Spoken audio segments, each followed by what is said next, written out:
Bigay ang mic. Lala. Ma.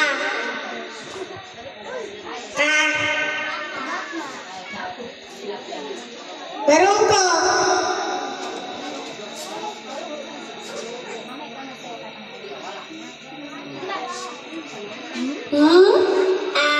Ma.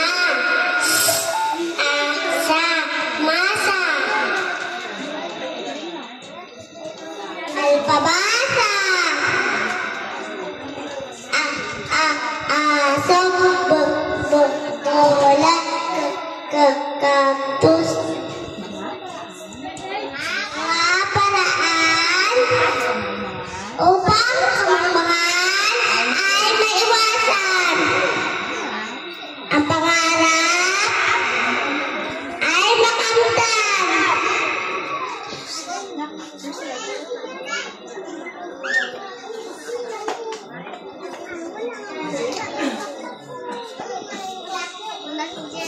Una kong kwento,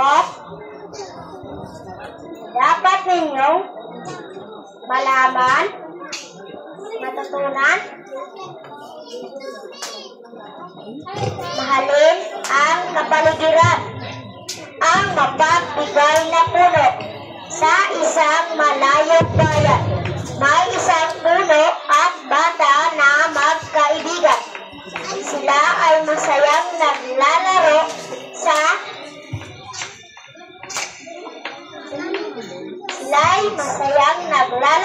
araw-araw. Isang araw, bumalik ang kanyang kaibigan na malungkot. Tanong puno, anong nangyari sa iyo, kaibigan? Sabi ni puno,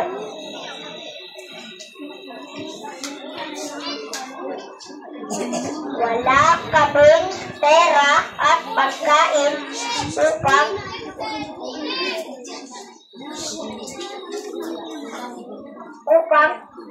gamitin ang bili ng pagkain. Halika, pitasin mo ang aking bunga at itinda mo ito at ipambili mo ng iyong pagkain. Masayang namitas ng bunga ang kanyang kaibigan. Isang araw, bumalik muli ang kaibigan. Anong nangyari sa iyo, kaibigan? Bakit ka malungkot? May asawa na ako at meron na rin mga anak. Ngunit wala kaming bahay. Halika, putulin mo ang aking sanga at gawin mo inyong tahanan. Masayang pinutol ng kaibigan ang sanga ng puno at umalis. Karaan ang ilang taon at bumalik ang kaibigan. Anong nangyari sa iyo, kaibigan? Bakit ka malungkot? Tanong ni puno. Iniwan na ako ng asawa at anak ko. Gusto ko nang pumunta sa malayo at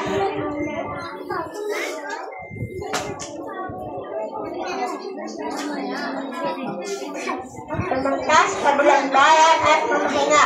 Ngunit wala akong bangka. Halika, putulin mo ang aking troso at gawin mong bangka. Masayang pinutol ng kaibigan ang troso at ginawa itong bangka. Ngunit nakaraan ang ilang taon, matagal na hindi bumalik ang kaibigan. Ngunit isang araw, bumalik ito at pinuntahan niya ang kanyang kaibigang puno. Kaibigan, masaya akong makita kang muli. Patawad, wala na akong bunga para kainin mo. Sabi ng puno. Walang anuman, kaibigan. Wala na akong ngipin, kaya hindi na ako makakain ng bunga. Wala na rin akong sanga para yung gawing bahay. Wala na rin akong gagawa ng bahay, kaibigan. Wala na rin akong preso para gawin iyong bangka. Ngunit meron akong isang tuon na pwede mo bukuan at pagpahingahan. At binalik. Kami ay nagmula sa unang baitang. Maraming salamat po. Alright, tingnan natin ang masigabong palakpakan ng grade 1. Kaya nyo ba yun? Magsaulo ng mahaba? Okay, talaga naman. No? Napakatyaga ng kanilang grade 1 teacher pa sa uluhin ang kanilang mag-aaral from grade 1. Alright?